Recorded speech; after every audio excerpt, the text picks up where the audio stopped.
Welcome to Night Bites. Scary story. If you're here, chances are you've been craving that chill down your spine and the kind of stories that haunt you long after they're told. But before we begin, don't forget to subscribe, hit the bell icon, and give this video a thumbs up. It really helps push our content to the top of YouTube. Now then, turn off the lights, put on your headphones. Let's begin.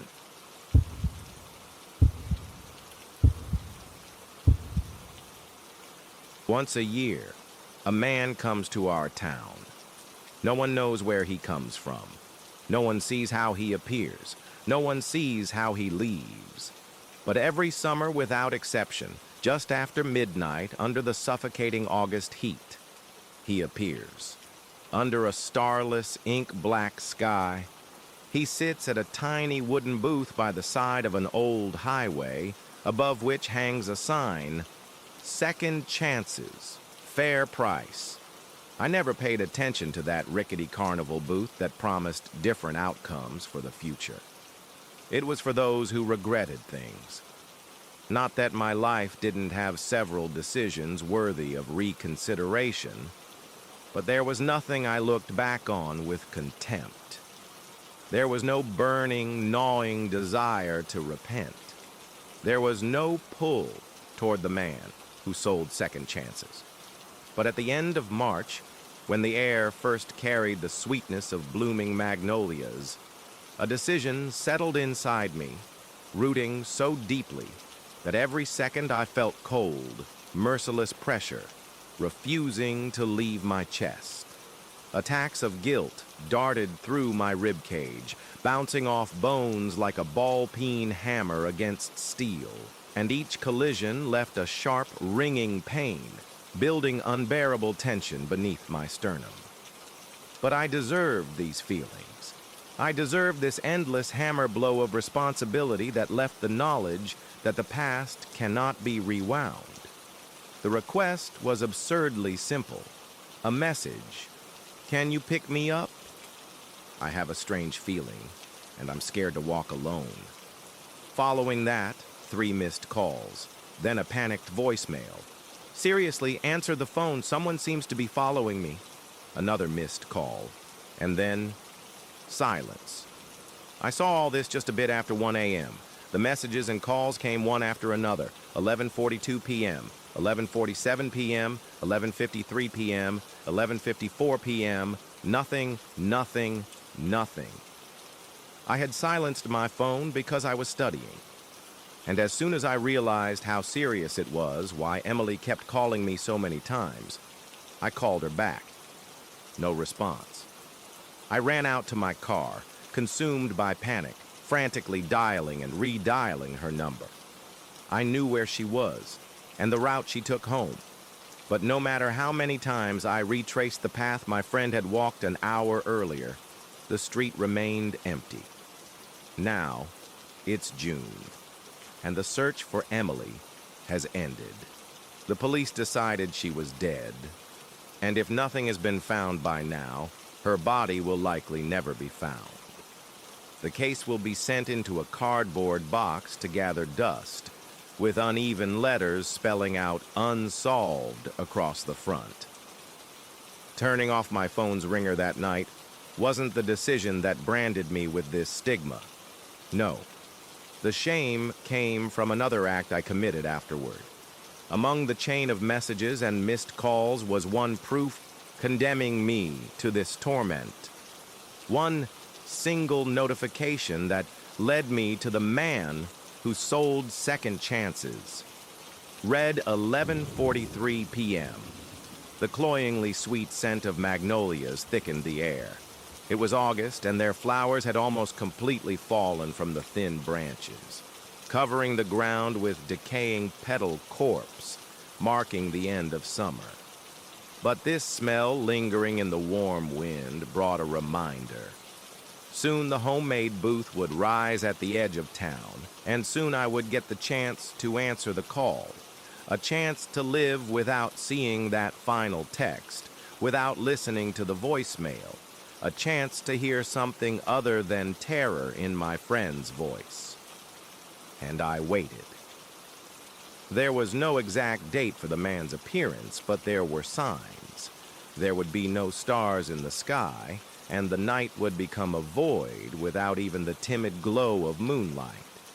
People in town said these astronomical anomalies happen because all possibilities of all second chances should be the only thing people look at. I don't know how much I believed in this superstition, but I believed in the man, believed in what he offered. And finally, the night arrived.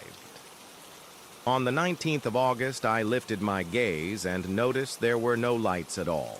The heavens no longer illuminated the way. The man who sold second chances had arrived. I got into my car and drove to where the main thoroughfare connected with a couple of alleys, one of which turned into the cracked road of the old highway. Finding the right turn, I parked and continued on foot. I didn't know how far I would have to walk, but I trusted the chosen path. Minutes passed as I kept walking, and creeping doubt began to nibble at my thoughts. And then I saw him. He wasn't as strange as I expected. Actually, ordinary? Maybe the word ordinary isn't quite right, but unremarkable? He wasn't old, but not young either. He wore a worn, colorless suit, and polished toes of brogues peeked out from under the counter. As I approached closer, I noticed how weathered the boards were, how faded the sign had become. How many years had he been doing this? Who was he really? I didn't know what to say, how to begin. My chest ached with familiar guilt. My heart pounded with a suffocating rhythm, like a bird beating against the bars of a cage. But before I could gather myself, the man extended his hand, inviting me to take it. As soon as our palms touched, everything around disappeared, leaving only the dry, waxy skin of his fingers. And then memory exploded. Not only my choice, but all the paths time could have taken. I couldn't grasp meaning in the chaos. There were too many possibilities. Only the flickering of trillions of probabilities, branching out like the fringe of reality. The man who sold second chances didn't need to ask what I wanted. He knew. He felt the gnawing, bony pain of regret inside me, the weight of error flying in my chest like an unhealed wound long before I arrived. And he showed me that it didn't have to be this way. When it seemed this torrent would split my head open, a voice, his voice, unfurled in my mind, like paper being unfolded. "Are you sure?" he asked. "Knowledge is free, but second chances are costly." Without hesitation, I nodded. Our hands separated, and I realized I had made a terrible mistake. I began noticing things about him I hadn't before. The suit didn't fit, but not in the way clothes might be too big or small. It seemed like it wasn't meant for the body beneath it. Too loose where it should hug, too tight where space was needed. And I swear, as I watched, the fabric moved, as if breathing. The tie hung too low, too thinly. To the touch, it wasn't silk, but rather wet, alive, and writhed with movement. The buttons were also wrong. Different sizes and shapes, and instead of reflecting light, they absorbed it, as if each was a tiny blind eye. And then I understood. The man who sold second chances was not truly human. His form was humanoid, tall and wrapped in an ill-fitting suit that crawled over his body, as if wanting to swallow him whole. His fingers were too long, joints bent in the wrong places, swollen and knotted, moving beneath pale, vein-laced skin. His face, a stretched, wax-like parody of human skin, with a wide mouth opening like a wound. Inside, the teeth resembled chipped bone fragments, edges smeared as if he'd chewed something he shouldn't have, something that still breathed. And the eyes, God, the eyes, they never stayed in place. They slid apart too far, then converged too tightly, as if they were never meant to settle anywhere for long. My feverish attempts to make sense of this monster were interrupted by a sensation, a whisper that crept under my skin, a toothache pain, a shudder down to the bone marrow. He didn't speak in words, but twisted them, like film played backward, filling the air with awareness. The price for what I'd agreed to would be far higher than I could imagine, and payment is always required. The man who sells second chances isn't a genie granting wishes for freedom from a lamp, and not the devil at a crossroads making a deal for an impossible price. No, he promises a fair price, and his gifts are neither miracle nor curse. They're far more unnatural, as if time itself shudders, unravels, and then stitches back together in ways it shouldn't. Money means nothing to him. He wants regret, grief, mistakes. And so when he closed his veined, leathery palms around mine, too gently, too intimately, he took it. Now, my regret had teeth. What lay in my chest, as a heavy stone pressing on my lungs, making every breath seem shallow, undeserved, now tore at me from the inside, driven by hunger that couldn't be appeased. It ripped me apart internally, licking with saliva everything between its jagged fangs. The hole inside grew, and the world around became slightly more crooked with each second. And then, emptiness. This proved almost worse than the insatiable guilt. Now, there was only tension, a spring in a jaw waiting for the next bite. The pause was more unbearable than the feeling itself, which I had grown accustomed to. I regained consciousness, focusing my vision for the first time in what seemed like hours, and realized I was home. On my phone, just after midnight on August 19th, and a message from Emily. Did you do the summer reading? School starts in 2 days. I definitely won't finish. I wanted to ask for your notes. Sent 20 minutes ago. My second chance had been granted. But what is the fair price for a friend's life? The past rewrote itself seamlessly. The guilt that had settled in my chest vanished. But somewhere inside I understood. Nothing is free. Had allowing the man to feast on my anguish been enough? Something told me, no. The only fair payment, a life for a life. I quickly opened my laptop and searched missing persons, plus March, plus Bannerage, M.E. I found what I was looking for, a series of articles once devoted to Emily. Local woman disappears after evening walk. Search continues for missing woman. Missing person case stalls.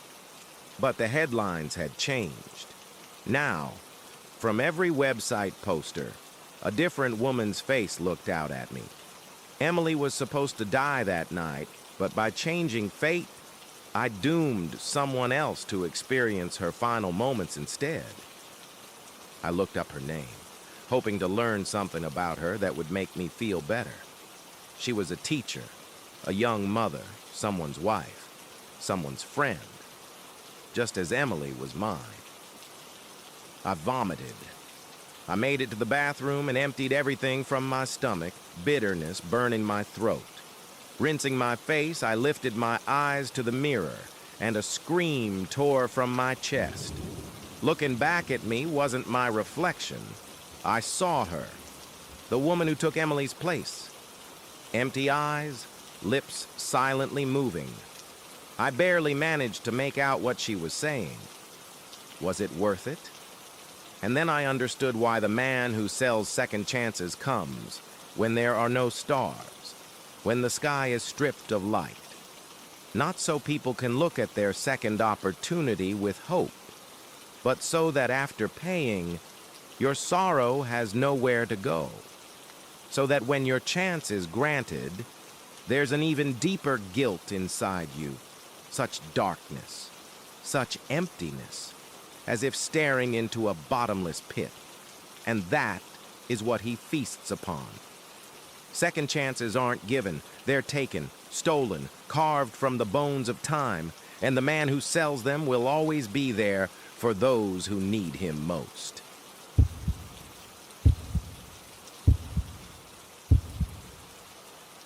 When I tell this story at parties, I present it as a joke. I frame the whole thing around cosmic justice, the moment the car sputtered and died, and deliver it as a mundane, almost comical punchline. The truth, though, is that what happened that night scared the hell out of me.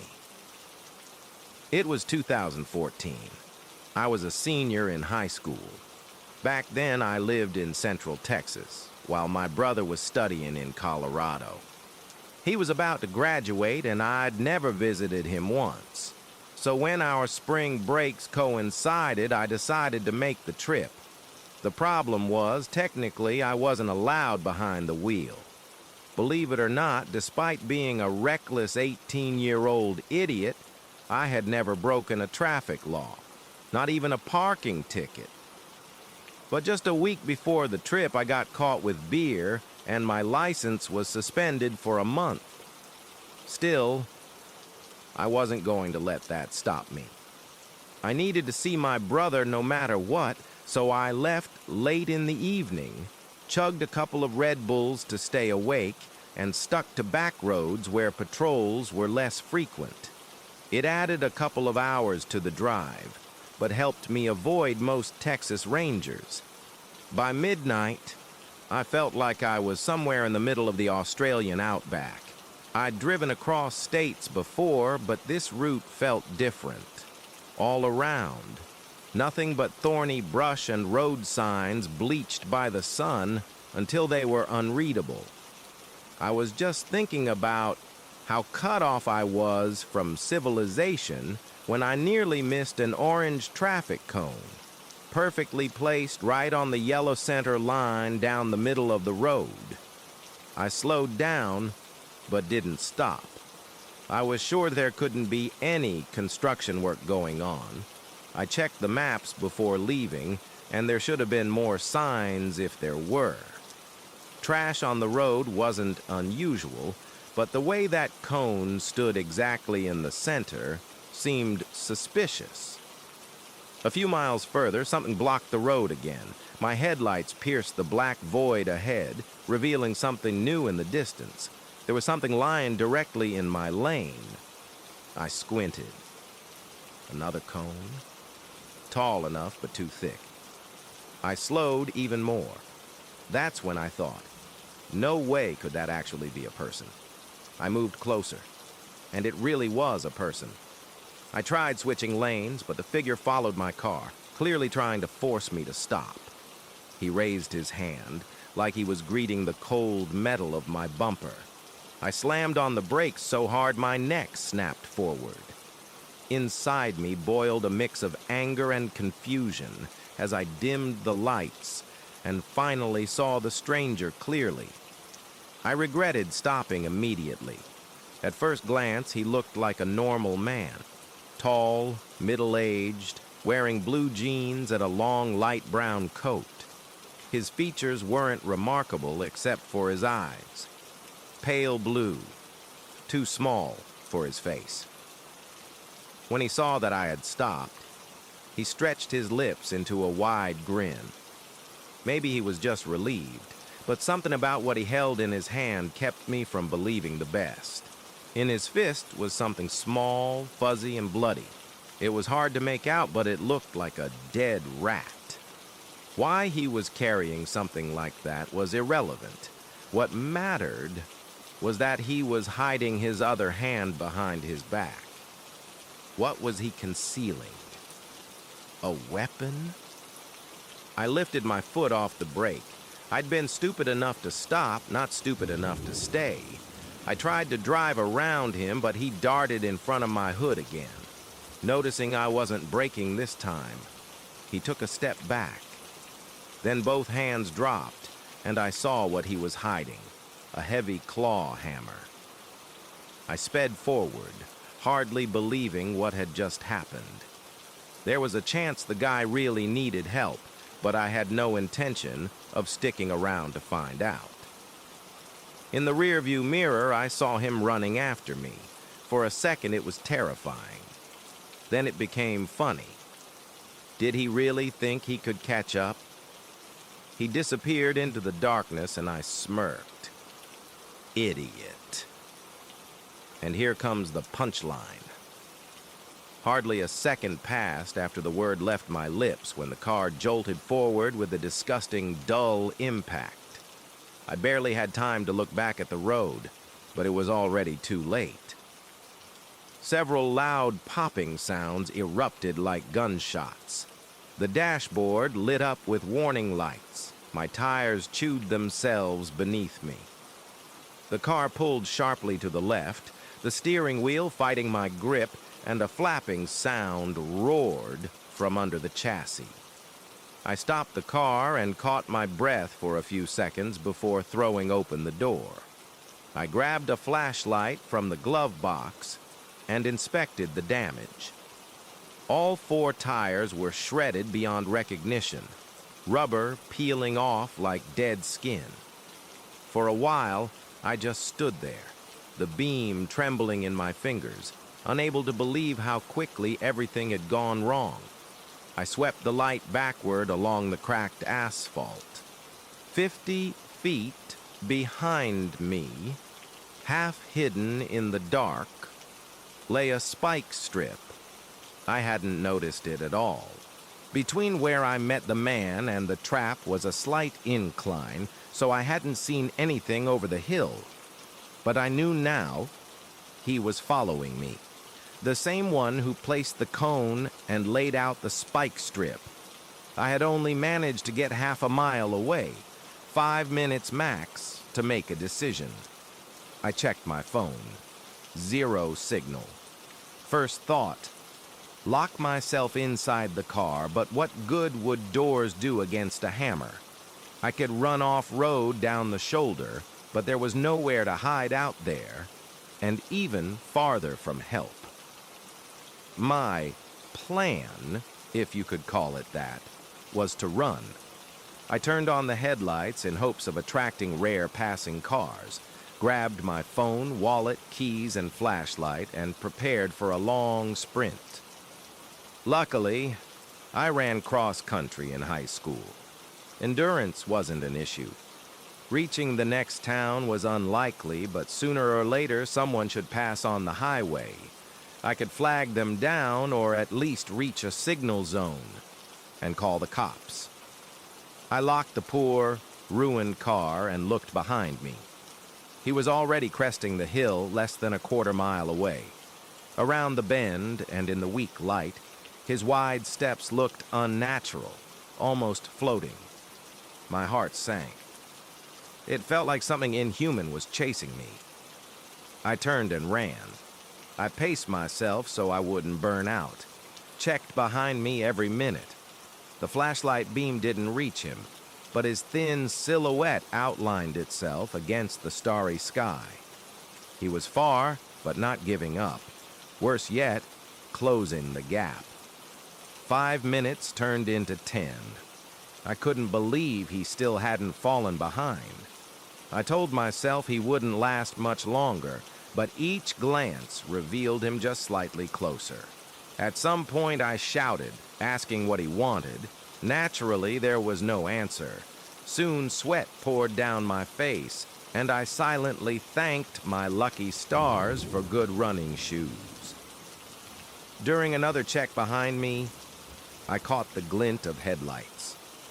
A pickup rolled slowly along the opposite side of the road. I ran into the center of the lane, waving my arms and screaming for help. The truck slowed, but then immediately swerved around me and drove off. No window rolled down, no horn, no interest in what was happening. I screamed something after the red taillights, but it did no good. My rescue vanished into the night. I stood there for a second and realized I couldn't stop now. Swallowing rage and despair, I glanced back again. And strangely, saw no one. Maybe he gave up. Maybe he finally quit. Or hell, maybe I imagined the whole thing and panicked over nothing. Either way, I kept moving, occasionally checking my phone. Luck seemed to be on my side after all. Half a mile further, I spotted a red Dodge Charger parked on the shoulder. The car was off, the interior dark, the tires intact, showing no sign of spike damage. I wondered, could this be the stalker's car? I approached cautiously. Empty inside, but the keys were still in the ignition. Normally, this is where I end the story. The Dodge DeMaxina. I slid into the driver's seat and exhaled in relief when the engine roared to life on the first turn. Miraculously, the car worked, and there was enough gas to make it to the nearest town. Confident I had escaped, I glanced at the passenger window, and my heart stopped. Just a few yards away, rapidly closing the distance, was the same man. He hadn't given up. He had taken a shortcut through the fields, bypassing the road I had been watching so carefully. He had calculated that I'd lose sight of him and relax, and it almost worked. As I hit the gas, his fingers reached for the door handle. In the side mirror, all I saw was a pale, grinning blur whose movements were unnaturally fast. Without slowing, I raced straight to the nearest town's police station. At dawn, when officers escorted me back to retrieve my car, all the windows were shattered. Not cracked, obliterated into dust. Nothing was stolen from the inside, which made the whole scene even scarier. As far as I know, the man with the hammer was never found. But here's what I usually leave out. When I finally stumbled exhausted to the Charger, the driver's door was wide open. I turned on the flashlight and swept the beam across the interior. It was chaos inside. Blood smeared across the steering wheel, gear shift, seat, like someone injured had convulsed violently inside. The windshield was cracked from the inside. From the open door, a dark trail stretched across gravel and weeds, a flattened path dotted with red stains, where something heavy had been dragged. I followed the trail with the light until the beam hit something motionless, grotesque. Lying on his back was the hitchhiker, the poor bastard who must have offered a ride to a tired traveler. His mouth hung open, like he had died trying to say something. His skull was crushed. Part of it was simply missing. A gaping hole above his eyes where repeated heavy blows had landed. The whiteness of bone gleamed under the moonlight. And that matted lump in the hitchhiker's hand? It wasn't a dead rat. It was a whole damn human scalp.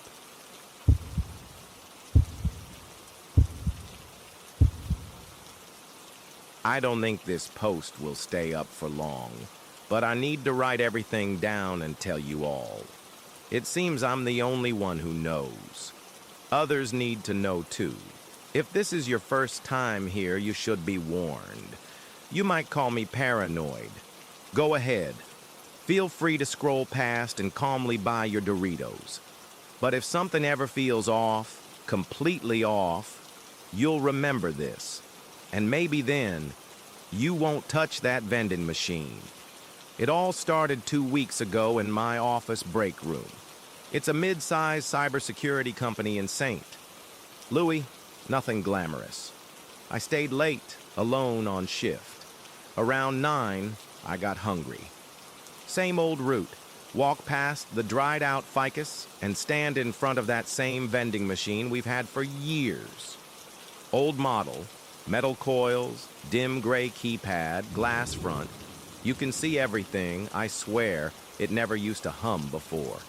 Not loud, just present, like a TV left on in the next room. I tapped my phone against the reader.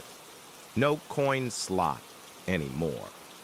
A week earlier, the owner came by and replaced it with a card-only device. No slot for cash, just a glowing circle and a touch screen with suspiciously smooth animations. I remembered it being a new guy, not Larry, who usually showed up every other week to refill the machine. At the time, I just shrugged it off, figured the owner wanted to check in on his investment in person. But now I wonder, was he even from the vending company? I pressed B6 for a protein bar, and the familiar buzz sounded. When the item dropped, I happened to be looking at a notification on my phone. But the sound wasn't the crinkling paper snap I expected. It was a metallic clink. In the dispenser lay not a bar. There was a lemon soda instead. That was so strange. I remember staring into the tray like I must have messed up, but no. I looked up. The protein bars were still there in B6. I stepped back and scanned the whole row. No sodas anywhere, no empty slots where one could have been taken last. Before the purchase, that can hadn't been visible in any compartment. And yet, there it was, cold, wet with condensation, like it belonged. Not wanting to waste the product, I took it, but I felt an intense unease. A few days later, I came back, but didn't buy anything, just watched. The same protein bar was back in B6, held by the coil as usual. I stood there probably for 2 minutes. Then, while turning to leave, I glanced back. Everything changed. The bar was gone. The same slot now held a bag of trail mix. Not my brand, not even a name I recognized. I didn't hear any mechanisms, no clicks or buzzes. No one entered the room.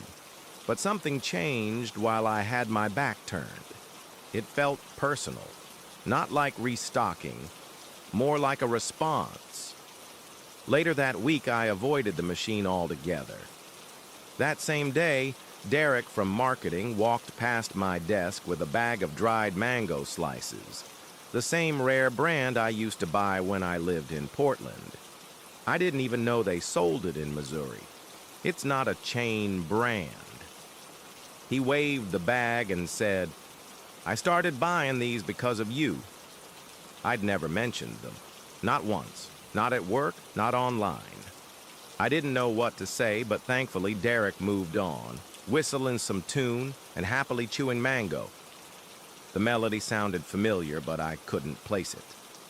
Then came something I have no explanation for. One morning I stood in front of the machine again. Didn't touch anything, just stared, scanning the rows. And then I saw it. Bottom row, far right slot, red Vortex chews. They haven't made those in over 20 years. Individually wrapped red licorice spirals in silver foil bags, slightly rough to the touch, fingers always sticky after. I bought them after swim lessons. It was my favorite treat as a kid. I blinked, looked again. Gone. In its place, sunflower seeds. Same exact slot, like nothing had ever been different. That's when I started keeping a journal. Time, date, slot numbers, changes. Tracked how it shifted. When it shifted, the machine isn't broken. It doesn't even try to hide it. It's doing something else, and it's doing it with me. I began photographing the machine. Front view, same angle, time stamp.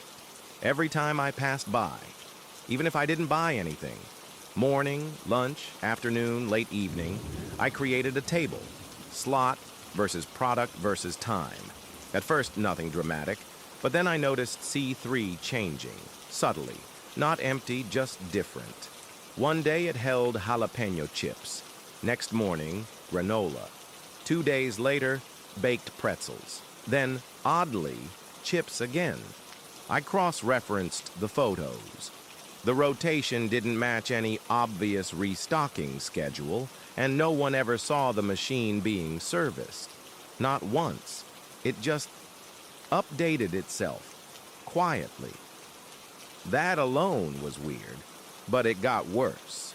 I started skipping lunch deliberately to see what would happen. On those days, I swear the machine pushed more protein bars and energy snacks to the front. Positions I hadn't seen in weeks, like it was expecting me. Finally, I tried something else. I walked past without stopping, didn't even look directly at it. A minute later, I received a push notification. No app name, no brand, just, "Did you forget something?" I tapped it. It vanished. No trace. Not in the notification log. Yeah, I know fake pushes are possible. Phishing, remote access. I've written tests like this for clients' systems, but this was different. No payload, no redirect, just gone. No trace. I decided to dig into the company network. When they installed the card reader, we were told it connected to the corporate Wi-Fi. Makes sense. Newer models update inventory and process payments this way. But I found out ours broadcasts a second network. Hidden. Last night, I intercepted traffic. Minimal packets, short bursts every 4 to 6 minutes. Some headers contained UID strings. The format was suspiciously similar to our badge numbers. One of them matched mine exactly, digit for digit. So the question is, why would a vending machine quietly log user IDs over a hidden network? How did it know I skipped lunch? And why does B6 change only when I'm alone? How does it swap items in an instant? More coming soon. Tomorrow I'll try a deeper scan if I can pretend to be a network admin on the system the vending machine uses. Does anyone else have similar machines? Or if your old one recently got upgraded with a card reader, did you notice anything strange?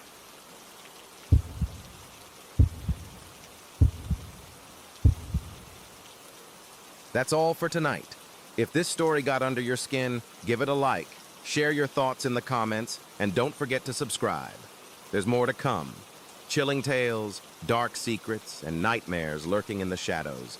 We'll meet again in the next episode of Night Bites. Scary story. Sleep tight, if you still can.